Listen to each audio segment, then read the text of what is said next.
आ जाते हैं। फिर प्रेमी आते हैं और बाबा जी से निवेदन करते हैं कि हुजूर बहुत परेशान है और इन सत्ता के लोगों ने आम जनता को बड़ा परेशान कर रखा है, हुजूर कोई रास्ता निकालिए। तब वो न्याय सुरक्षा और व्यवस्था की बात करने लग जाते हैं। इस न्याय और सुरक्षा व्यवस्था की बात को लेकर के बाबा जय गुरुदेव जी महाराज दिल्ली बोट क्लब पर सन 1983 में 1 करोड़ लोगों को एक आवाज में टाट पहनाते हैं। इस टाट के द्वारा प्रचार होता है। फिर बाबा जय गुरुदेव जी महाराज दूरदर्शी पार्टी को जन्म देकर के और उससे प्रचार प्रसार कराते हैं। जब देखा कि इनसे काम नहीं हो पा रहा है तो बाबा जय गुरुदेव जी महाराज ने बड़ी उम्मीद आम जनता से की और उस आम जनता का नाम क्या रखा? भूम जोतक खेतिहर काश्तकार संगठन। बहराइच में देवल खाम में सन 87 में बाबा जय गुरुदेव जी महाराज ने इसको जन्म दिया और पहले छोटे छोटे कार्यक्रम किए। फिर इसके बड़े बड़े कार्यक्रम होने लगे भूम जोतक खेतिहर काश्तकार संगठन के। फिर ये खेतिहर काश्तकार संगठन इसको हटा करके स्वामी जी महाराज ने भूम जोतक समूह नाम दिया। अमोसी हवाई अड्डे से लखनऊ से 1995 में निगोह में गुरु पूर्णिमा का कार्यक्रम था। उस कार्यक्रम में प्रशासन आप लोगों से डर गया, हाथ खड़े कर दिए कि बाबा जी इतनी जनता आपने बुला ली है और हम लोगों के बस की बात नहीं है। तब बाबा जी ने टाट वालों को आदेश दिया और जगह जगह हर चौराहे चौराहे पर टाट वाले खड़े हुए। स्वामी जी महाराज 6 घंटे में अमोसी हवाई अड्डे से और निगवा के लिए जो रोड जाता था उस पर 6 घंटे में पहुंचे थे और काफिला तो 3 दिन पीछे चलता रहा। जो व्यक्ति आया है वो 3 दिन बाद निगवा में पहुंच रहा है। कितना बड़ा जनसमुदाय था। आम जनता के बीच में हमारी खुशहाली के लिए, सुख और शांति के लिए, न्याय और सुरक्षा व्यवस्था के लिए बाबा जय गुरुदेव जी महाराज ने हर भरकस प्रयास किया। फिर भी हम लोग कितने अच्छे निकले। स्वामी जी महाराज को यह कहना पड़ा कि आज के बाद कोई राजनीति की बात नहीं करेगा और रुक गए।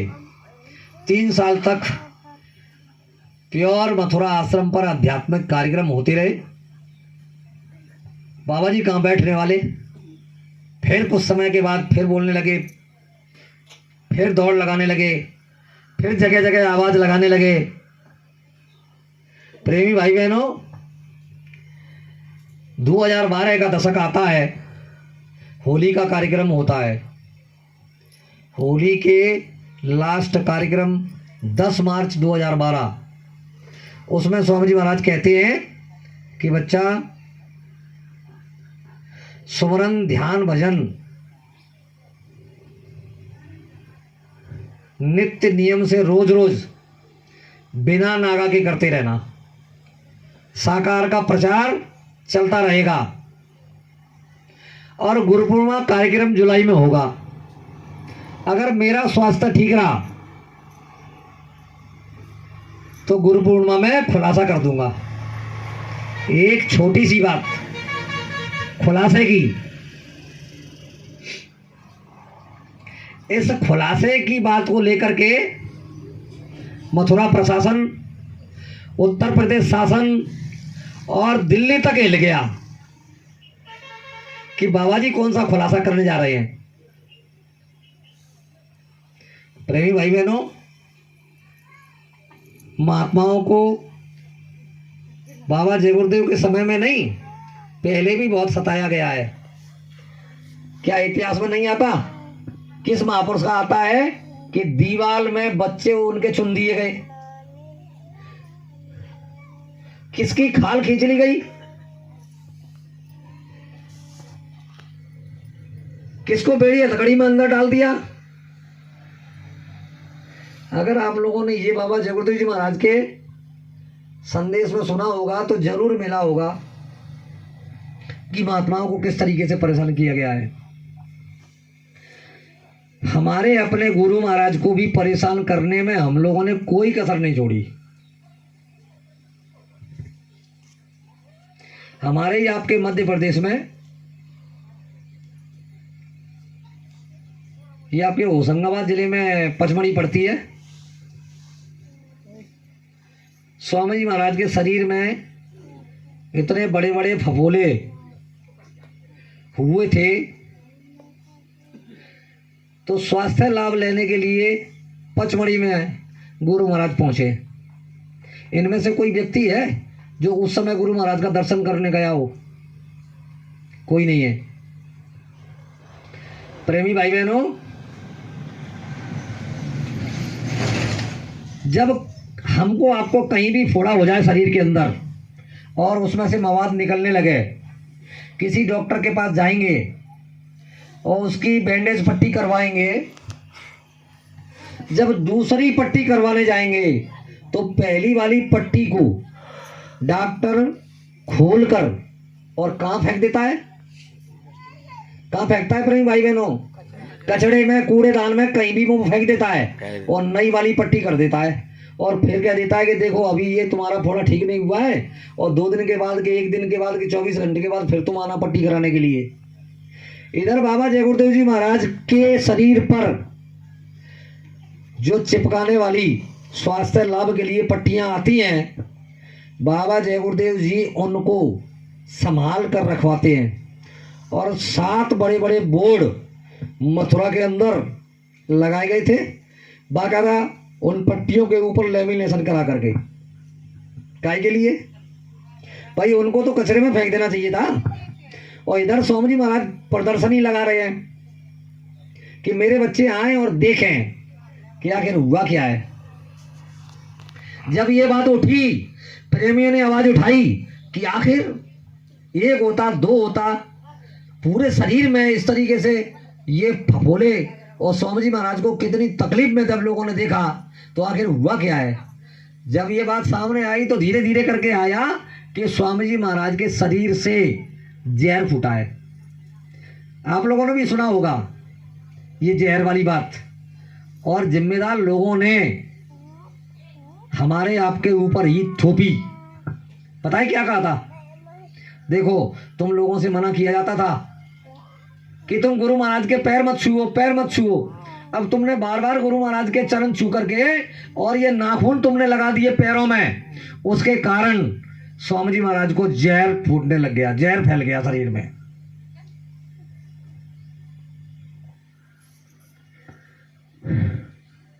सात मई तक स्वामी जी महाराज का स्वास्थ्य बिल्कुल ठीक रहता है। दोपहर में खबर मिलती है कि स्वामी जी महाराज का स्वास्थ्य ठीक नहीं है और कहीं इलाज के लिए उनको ले जाना चाहिए। तैयारी हो जाती है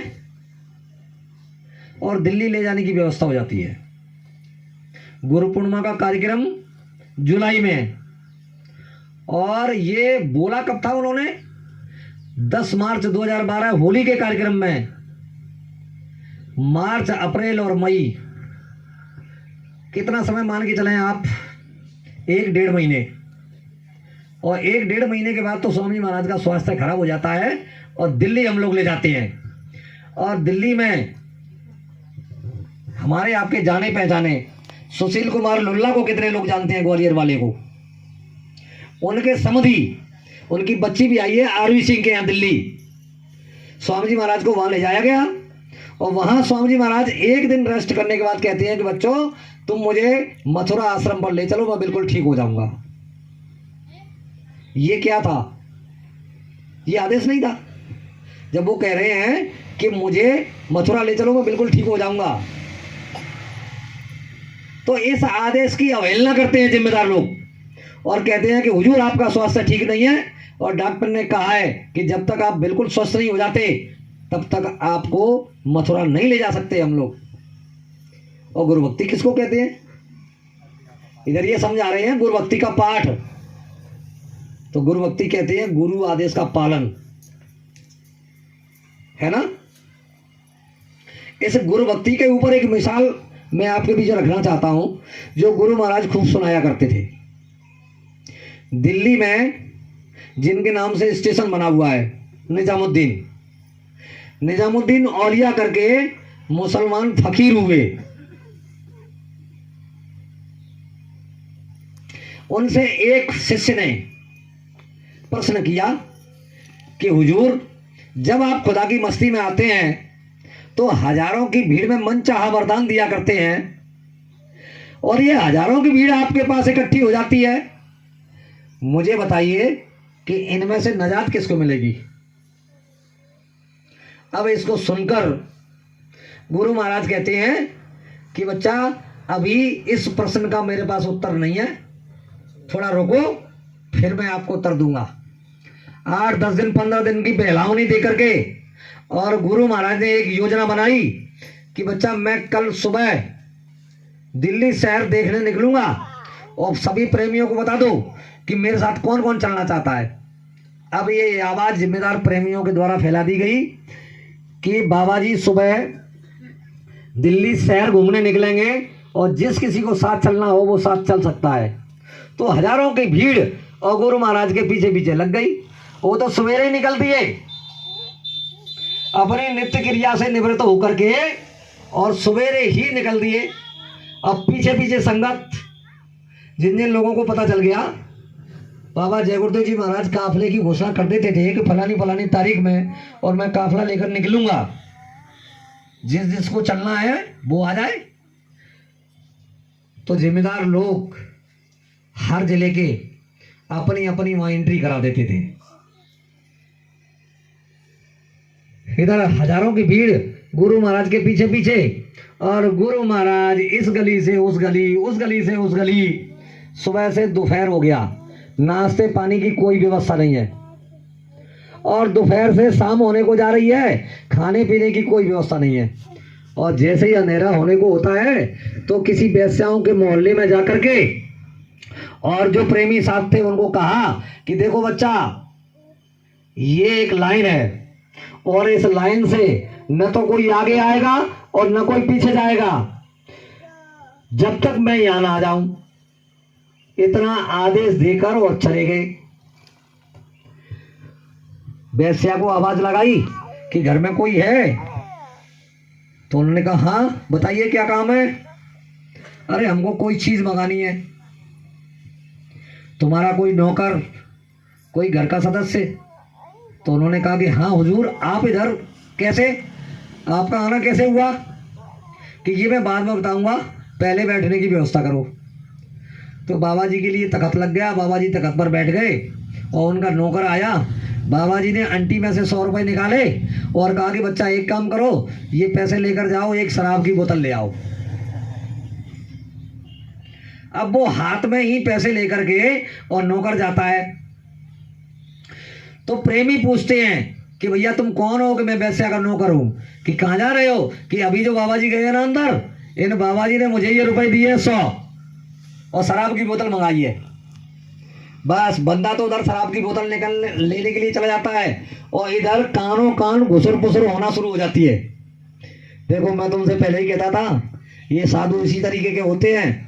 अपन तो मौज मस्ती करते हैं और सुबह का हम लोगों को निकाला है, ना नाश्ते पानी की चिंता, ना खाने पीने की चिंता, और अपन चले गए ऊपर और हमको कह गए कि ना आगे आना है और ना पीछे जाना है। देखो भैया, कुछ लोगों ने कहा कि हम तो जा रहे हैं और जिसको इधर खड़ा रहना है वो रहे। बस इतने में क्या है कि लोगों के मन खराब हुए और बहुत से लोग ये कहने लगे हमको भी चलना है, हमको भी चलना है। आधे से ज्यादा लोग चले गए। आदेश क्या था? ना आगे आना है और ना पीछे जाना है। हुई आदेश की अवेल ना। थोड़ी देर के बाद जैसे ही 8-9 बजे का समय होता है तो उसी में से कुछ लोग फिर कहने लगते हैं कि देखो भाई अब तो समय बहुत हो गया और भूखे प्यासे बहुत परेशान हैं, तुम लोगों को रुकना है तो रुको। भाई हम लोग तो जा रहे हैं, हमारे साथ किसी को चलना है। उन्हीं में से कहने लगे कि हमारे साथ किसी को चलना है। तो कहने लगे लोग कि भैया मुझे भी चलना है, मुझे भी चलना है, अब मुझसे भी बर्दाश्त नहीं हो रहा है। अब तो थोड़े से लोग रह गए। जैसे ही रात के 12 बजे तो उनमें से भी थोड़े से लोग रह गए।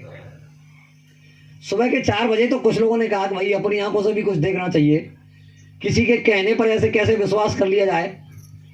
उधर गुरु महाराज की बात आती है ना कि कानों से सुनो, आंखों से देखो और बुद्धि से विचार करो, तब निर्णय लो, अंधे और बहरे मत बनो। बस वो झीने से देखा तो वैश्या बैठी थी सामने और गुरु महाराज भी बैठे थे। बोले ठीक है ठीक है ठीक है ठीक है, हमने देख लिया, हमने देख लिया। बोले भैया हम तो जा रहे हैं, अब जिसको रहना है रह जाए, अब हम रुकने वाले नहीं हैं। बंदा अकेला एक खड़ा रह गया। जैसे ही सुबह हुआ तो बाबा जी उतरकर नीचे आए और कहा कि क्यों भैया सब लोग कहाँ चले गए? वो तो हुजूर चले गए, कोई शाम को चला गया, फिर कोई रात को चला गया और कोई सुबह के टाइम चला गया। बोले अच्छा तुम क्यों खड़े हो, तुमको भी चला जाना चाहिए था। बोले हुजूर मुझे इन लोगों से कोई मतलब नहीं, आपने आदेश दिया था कि ना आगे आना है और ना पीछे जाना है, बंदा तो आदेश में खड़ा हुआ है।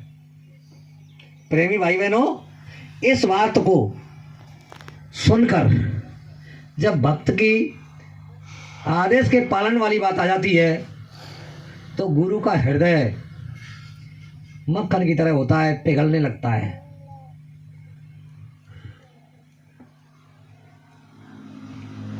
संत हृदय नवनीत समाना और प्रेम से प्रकट होए में जाना।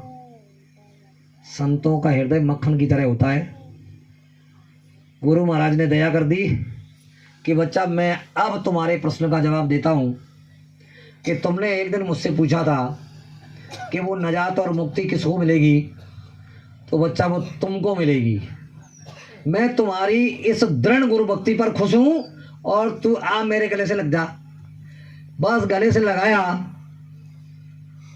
और जिस भजन भक्ति की बात करते हैं ना, सच्चा प्रेम अगर गुरु से हो जाए, उन पर सच्चा विश्वास हो जाए, तो गुरु महाराज कहते थे कि ये मसाला सारा आंटी में रखा हुआ है और जब मैं उचित समझूंगा उस समय ये आंटी खोल दी जाएगी और दे दिया जाएगा।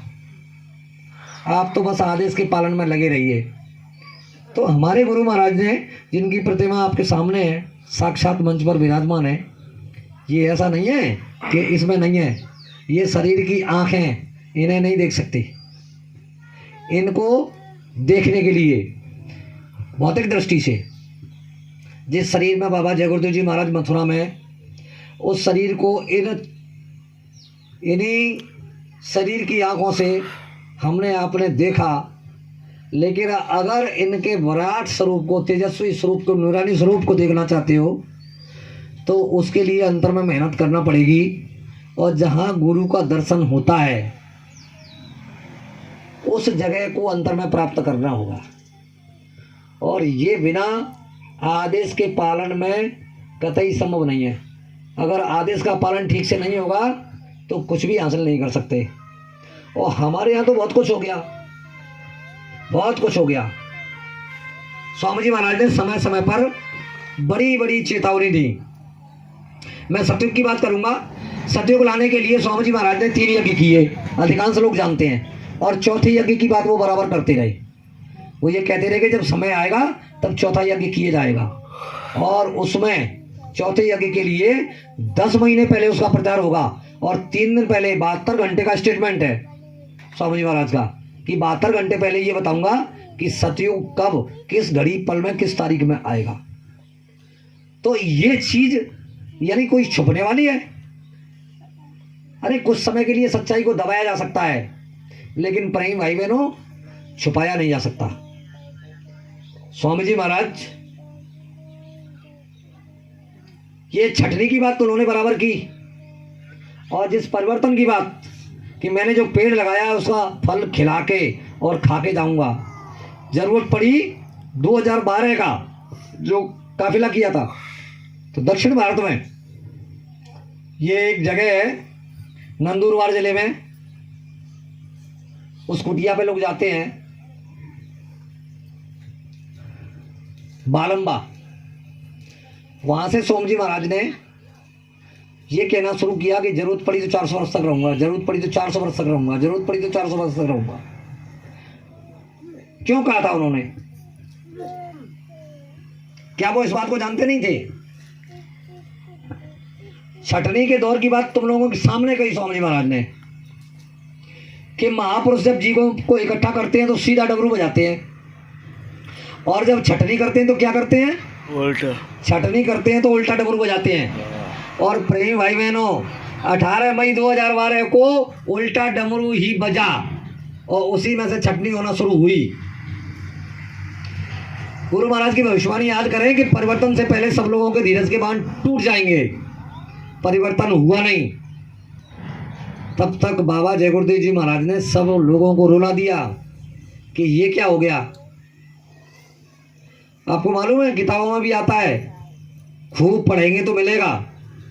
स्वामी जी महाराज कहते हैं कि बच्चा निकट भविष्य में मैं एक खेल खेलूंगा और उस खेल को देखकर तुम भ्रमित मत हो जाना। अपने पर और अपने गुरु पर पूरा भरोसा रखना। कहीं उन्हें कुछ दिखाई दे रहा था, तुम अपने और गुरु के बीच में तीसरे को खड़ा मत करना, नहीं तो फिर क्या होगा? मेरे कदमों से कदम मिलाकर चलोगे तो ठीक, नहीं मेरे पास पीछे मुख मोड़ कर देखने को समय नहीं है। क्या नहीं कहा उन्होंने? और रही बात उसकी, हम लोग परेशान होते हैं तो स्वामी जी महाराज ने कहा है कि अपनी अपनी भाव भावना के अनुसार लोग चले जाएंगे। परेशान होने की आवश्यकता नहीं है। जो जहां जा रहा है जाने दीजिए। बताना समझाना आपका काम है। मान जाए तो ठीक, नहीं माने तो तुम्हारा क्या बिगड़ना। गुरु भक्ति तो सरमद साहब की तरह मजबूत होनी चाहिए। सरमद साहब एक दरिया को पार कर रहे थे, नाव में जैसे ही बैठे और हवा का हिलोरा आया, उनको ऐसा लगा कि कहीं ऐसा ना हो कि हवा तेज हो जाए। और इतना अंतर में कहते हैं कि धीरे धीरे हवा तेज होती है और हवा इतनी तेज होती है कि नाव डगमगाने लगती है। दरिया को पार करने के लिए अवस्था ऐसी बन जाती है, वातावरण ऐसा बन जाता है कि सरमद साहब को ऐसा लगने लग गया कि कहीं ऐसा ना हो कि हवा से ये नाव पलट जाए और सब लोग इसी में डूबकर मर जाए। इतना सोच रहे थे, तब तक उसी में से एक हाथ निकला और हाथ में से आवाज आई कि सरमद तुम मेरा हाथ पकड़ लो, मैं तुम्हें बचा लूंगा।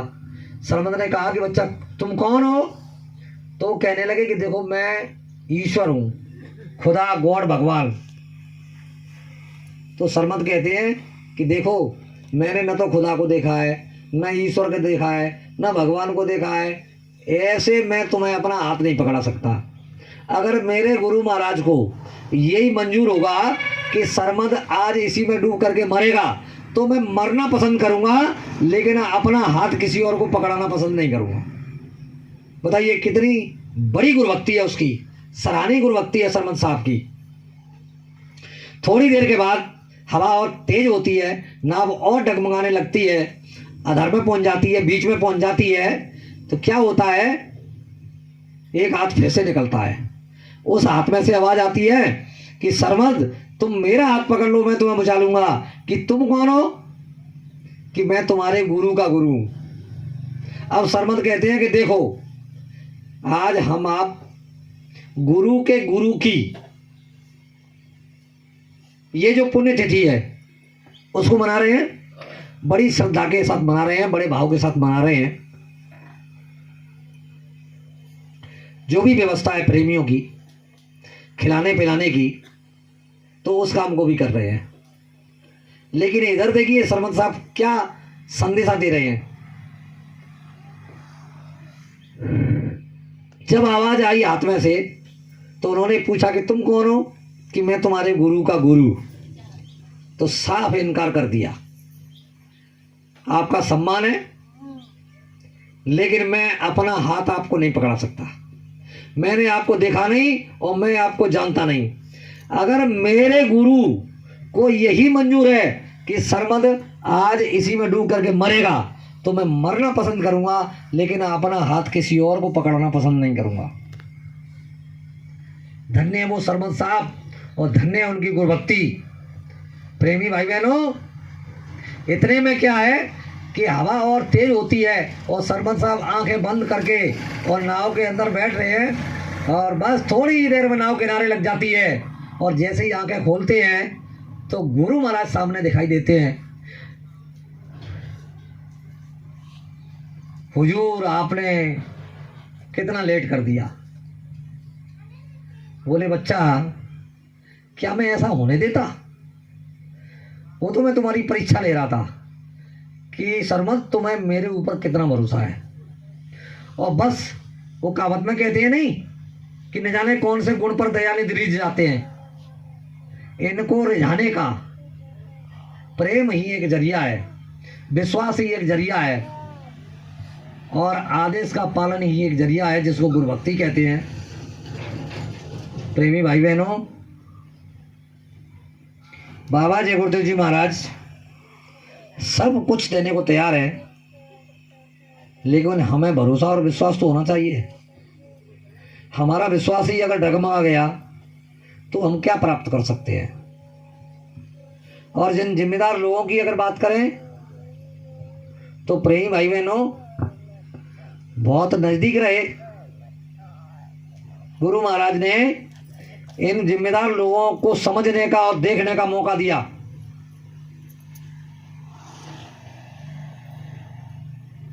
दो 2007 से और 2012 के दशक में स्वामी जी महाराज बीच बीच में काफिले के लिए आदेश दे देते हैं और फिर कह देते हैं।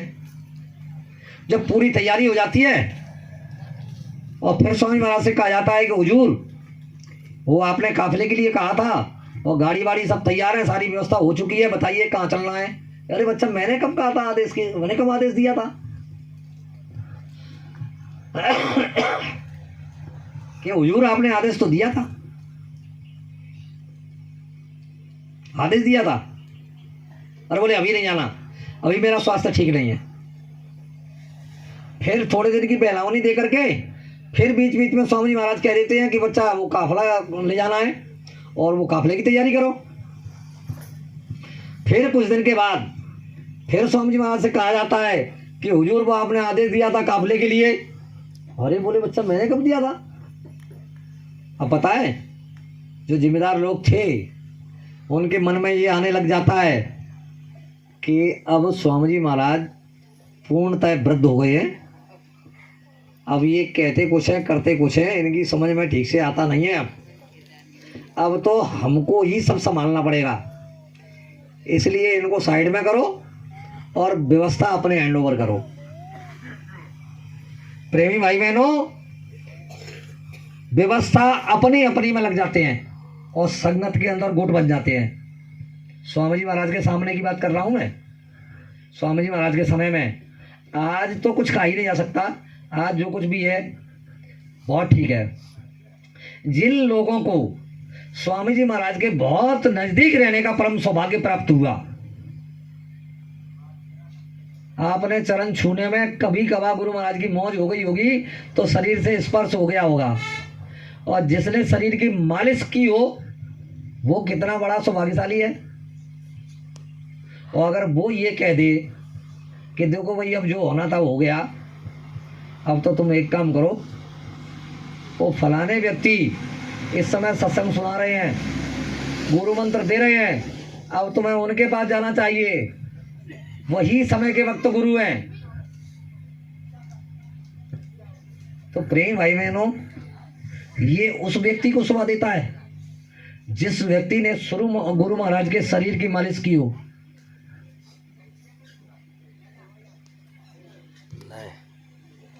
कैसे वो भक्त थे। इधर स्वामी जी महाराज कह रहे हैं कि पूर्व में होने वाला सूरज और पश्चिम में उगने की बात हो सकती है, लेकिन मैं इस मंच से जो कुछ भी कहूंगा वो इधर का उधर होने वाला नहीं है।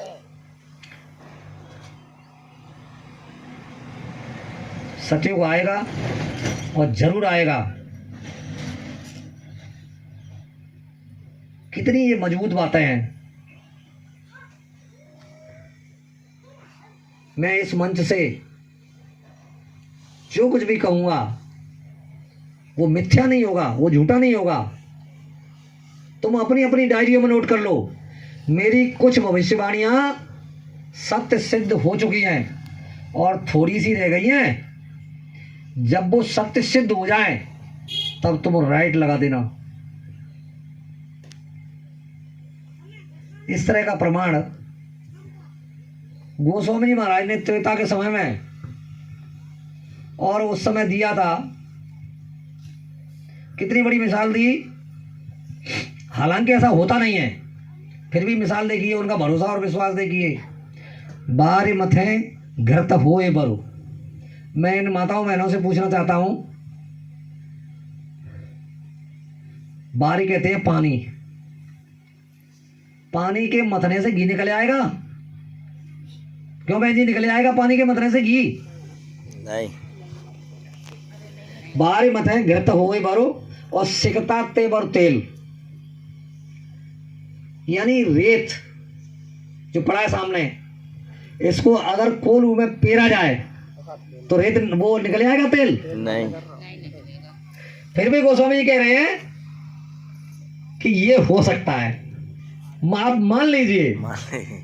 बारी मत गिर तो हो बर सिकता तेवर तेल और बिन हरि भजन न भवता रहे, यह सिद्धांत अपेल, यानी ये ऐसा सिद्धांत है कि किसी के कांटे कट नहीं सकता। बिना भगवान की भक्ति के कोई भी अपने आप को प्रभु के समर्पण नहीं कर सकता। कितनी बड़ी बात कह डाली है। तो प्रेमी भाई बहनों, ये एक मौका, एक अवसर हमको आपको गुरु महाराज ने दिया परखने के लिए, देखने के लिए कि देखता हूं। जय गुरुदेव इतिहास के पन्ने किताब है, उसके लास्ट में 2 पेज है और उनमें भविष्यवाणी है। उसमें लिखा हुआ है कि बच्चा एक समय आएगा और मैं ऐसी जगह चला जाऊंगा कि तुम्हारे चाकर भी नहीं मिलूंगा। भाई मेरा मानना तो ये है कि परिवर्तन से पहले सब लोगों के धीरज के बांध टूट जाएंगे। तो वो 18 मई 2012 को संदेश आने पर और 19, 20, 21 में आप लोग गए थे तो स्वामी जी महाराज ने अपनी वो भविष्यवाणी धीरज के बांध तोड़ने वाली सत्य सिद्ध कर दी। ये मेरे खुद का मानना है। और मैं ऐसी जगह चला जाऊंगा कि तुम्हारे चाकर नहीं मिलूंगा, तो ये उनका मैदानता से क्या खेल है वो समय आने पर पता चलेगा। मुख्य उनकी एक बात है कि जय गुरुदेव नाम का झंडा घर घर में फहराएगा। कुछ समय पहले हमारे ही सीनियर गुरु भाइयों ने मुक्ति दिवस के उपलक्ष्य में केवल और केवल 7 दिन के लिए जय गुरुदेव नाम का झंडा घर पे लगाया जाता था। और गुरु महाराज ने बताया कि जब ये 7 दिन पूरे हो जाएं, 23 मार्च को ये लगेगा सुबह और 30 मार्च को सुबह उतरेगा। ये सिर्फ जय गुरुदेव नाम का झंडा लगता था। और आपने देखा हो तो गुरु महाराज के मंच पर सिर्फ जय गुरुदेव नाम का झंडा लगता था। बकाया गुरु महाराज के समय में पहले जय गुरुदेव नाम परमात्मा का और फिर इसमें स्वामी जी महाराज ने परिवर्तन किया तो फिर झंडा लगने का लगा जय गुरुदेव नाम प्रभु का।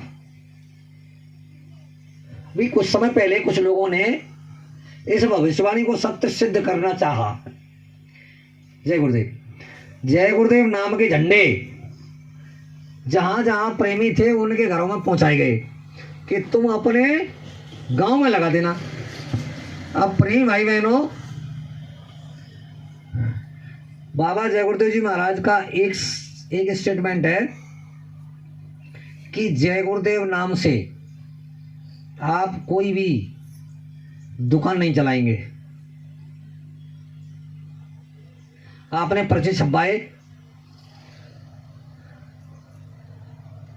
दुकान का नाम दिया जय गुरुदेव नाम,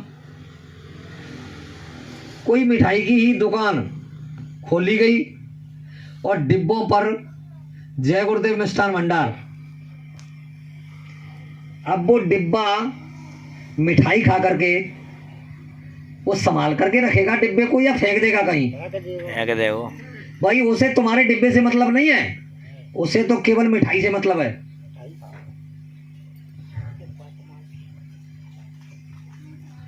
आगरा के गुरु भाई ने मिठाई की दुकान खोली थी। स्वामी जी महाराज को एक कचरे में डिब्बा मिला तो स्वामी जी महाराज ने बुलाकर उसको बहुत डांटा। ये जय गुरुदेव नाम उस परमपिता परमात्मा प्रभु का नाम है जो सबका सृजनहार है, जो शहंशाहों का शहंशाह है, जो गुरुओं का गुरु है, जो देवों का देव है। उस परमपिता परमात्मा का ये पावन नाम है। और इस पावन नाम को यानी आप कचरे में डलवा रहे हो। उसने दुकान बंद कर दी भाई साहब, वो आज्ञाकारी गुरु भक्त था। ये जय गुरुदेव नाम का झंडा घर घर में फहराने की बात स्वामी जी महाराज ने कही थी। तो अभी मेरे विचार से आपके इस गांव में, और मैं पवन भैया से पूछना चाहता हूं, क्या सभी घरों पर जय गुरुदेव नाम का झंडा लगा हुआ है? नहीं लगा ना। और जय गुरुदेव नाम का झंडा घर घर में फहराया नहीं, और बाबा जय गुरुदेव जी महाराज चले गए। भाई हमारे ही लोगों ने तो प्रचार किया है, हमारे ही अपने भाइयों ने प्रचार किया है कि अब तुम छोड़ो सब बात, वो बाबा जी तो अब चले गए, अब जो कुछ करना है वो हमको करना है, इनको करना है, इनको करना है। स्वामी जी महाराज कह रहे हैं कि एक ऐसा चमत्कार होगा जिसे दुनिया नमस्कार करेगी। तो प्रेमी भाई बहनों, मेरे विचार से तो अभी चमत्कार हुआ नहीं।